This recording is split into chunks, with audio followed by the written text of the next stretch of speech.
Assalamualaikum warahmatullahi wabarakatuh. Perkenalkan, nama saya Iin Indriani dengan NIM 20 30 90 11 57 dari PI 4, dosen pengampu Dr. Muhammad Uyun MSI. Maksud dan tujuan dalam video yang saya buat ini untuk memenuhi tugas mata kuliah individu psikologi pendidikan dengan tema hubungan konsep diri dengan motivasi belajar. Sebelum saya menyampaikan materi tersebut, saya akan menjelaskan pengantar psikologi terlebih dahulu. Jadi, seperti apa psikologi pendidikan menurut para ahli?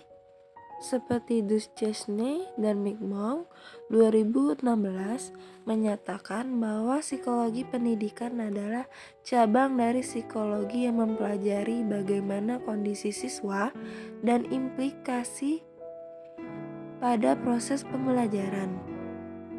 Artinya, bahwa psikologi pendidikan bisa berperan dalam membuat jumlah cara yang efektif dalam mengajar. Dapat dikatakan bahwa psikologi pendidikan menekankan pada proses belajar mengajar dan faktor-faktor yang mempengaruhinya, baik internal maupun eksternal. Nah, jadi hubungan konsep diri dengan motif belajar itu dari pengertian konsep diri.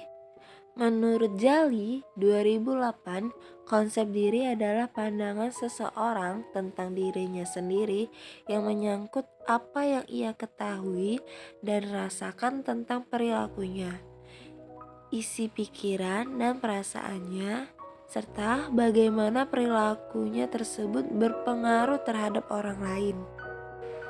Lalu, konsep diri cara pandangan menyeluruh tentang dirinya yang meliputi kemampuan yang dimiliki, perasaan yang dialami, kondisi fisik dirinya maupun lingkungan terdekatnya. Selainnya, motivasi belajar dalam buku Jamara 2011 terdapat dua faktor yang mempengaruhi motivasi belajar, yaitu faktor dari dalam diri peserta didik yang disebut intrinsik konsep diri, termasuk salah satu faktor intrinsik yang mempengaruhi motivasi belajar. Apabila seseorang berkonsep diri negatif, maka seseorang itu akan mempunyai sikap pesimis terhadap kompetensi seperti yang enggan bersaing dengan orang lain dalam membuat prestasi.